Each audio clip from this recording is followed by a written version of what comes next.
first guy taken, it's my competitive side. I realized no matter where you get drafted, you got to go to wherever you go, and you got to prove yourself. We're not just going to talk about all the great stats. We're going to point out eye-opening things that they need to work on. We were so happy to find this fit in top play, just so we could show it on national TV. You're not even the great Luke Joeckel's perfect. Hurts. There's no more Mr. Nice Guy.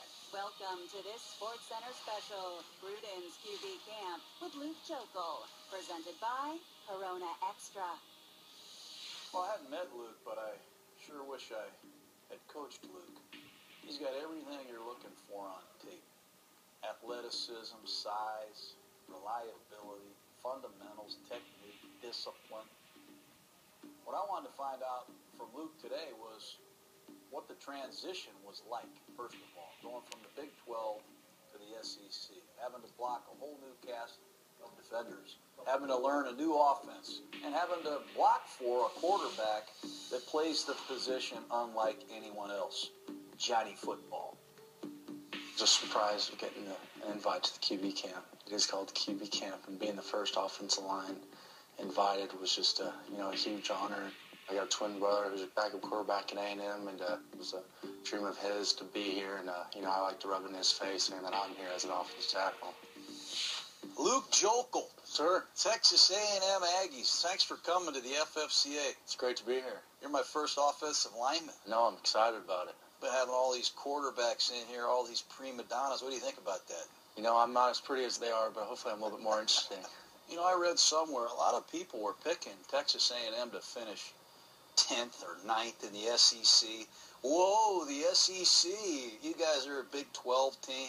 Was that a big motivation for your team? Yeah, for sure. I was lucky enough to be able to go to the SEC Media Day, and you can ask Coach Sumlin.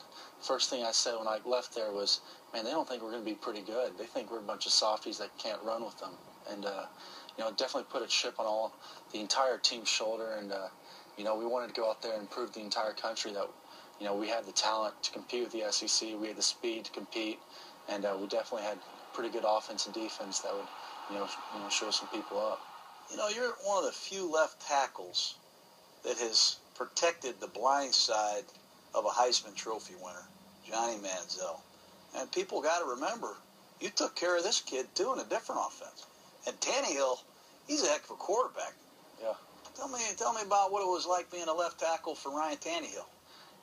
Tannehill was the pocket passer, standing in there, get rid of the ball pretty quickly. And then we have Johnny, there's probably some clips of him holding on to the ball for about 12, 15 seconds, bouncing around back there, making plays, and taking off and running for touchdowns. And the amount of confidence he has as a young player is unheard of. What's it like protecting this quarterback? How the hell do you know where he's going? You don't. You just try to hold on to your block as long as you can and try to just give him some space to make plays out of it. What do they call him, Johnny Football? Yeah. Why do they call him that?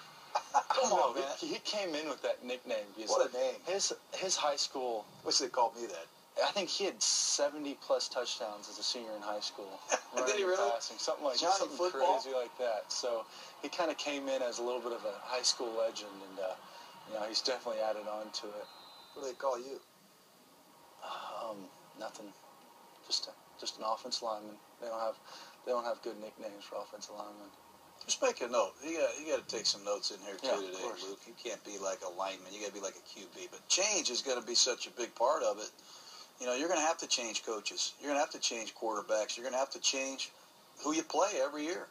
And your ability to adapt and adjust, unbelievable. A new conference, a new quarterback, and how about changing coaches? That had to be hard. You were close with Coach Sherman.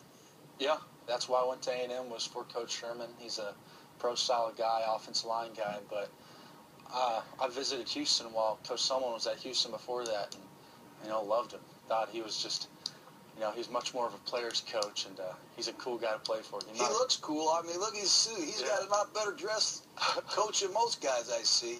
One of the things I like about you the most, I like the two guys you've had to block in practice the last 3 years. Yeah. And can you talk about Joeckel on the practice field, blocking men like Von Miller and DeMontre Moore? Yeah, I graduated high school early, and so my first spring ball, my first one-on-one block was against Vaughn. And, you know, I don't think I touched him 3 plays in a row. Just didn't even touch him. You know, the first one he ran right by me, the second one he cut underneath me, third one I think he ran by me again. And, you know, I thought that's what college football was like. But, you know, I soon realized that he's just, I mean, he's probably one of the best pass rushers that's come out in a long time. And, you know, going against him in practice every day made me a much better player. I was lucky to have him there. And he was a guy that also worked with me. You know, he'd be in the locker room with me after practice and talk me through of what I was doing wrong. You know, he helped me out a ton. And, you know, DeMontre was the same way. It benefited you, though, every day, though, going up against the best college football had. It made games easy, didn't it? Yeah, it really did. You don't like defensive linemen, do you? Not very much. I don't think they like us either. Let me ask you this. You get the Kansas City Chiefs on the clock April 25th. What would it mean to you to be the number 1 pick in the draft? It'd be such a blessing. You know, it'd be just, you know, a dream come true and all that. And you know, I'm definitely fighting for that. You know, it's my competitive side. You know, I want to be the first guy taken. You know, I realize no matter where you get drafted, you got to go to wherever you go, and you got to prove yourself, and you got to have a great work ethic, and that's all I want to do. I don't ever remember hearing a guy give me a report on an offensive lineman that didn't say he is or isn't nasty. Mm-hmm. And everybody wants a little nasty. Yeah. Right? Exactly. What's your feeling on being a nasty offensive lineman? Physical, ornery, tough, mean, nasty, pissed off, whatever word you use at A&M. In 4th grade, he started playing tackle football, and the first thing my dad ever taught me, he was my coach, and he played at Texas Tech, and, you know, he's an offensive lineman. He said, you can be the nicest guy you want to be off the field, but when you step on that field, you got to be the nastiest out there. You got to want to. And Your dad said that? He used those words when I was a 4th grader, so he was the guy that we'd watch tape of our 4th grade and 5th and 6th grade games right when we, you know, left the game. So he'd chew us out about, you know, not hustling and stuff like that, not playing nasty enough. And so that's just something I've always tried to incorporate into my game, and just, you know, being a guy that plays through the echo of the whistle, and, you know, finishing guys and run blocking and pass protection when you can. And, you know, it's something I was taught early, and got to thank all that to my dad. See, I love this. Make a note about Dr. Joeckel, Mr. Hyde. Have you heard about that? Dr. Jekyll's this nice doctor, right? He just does everything right.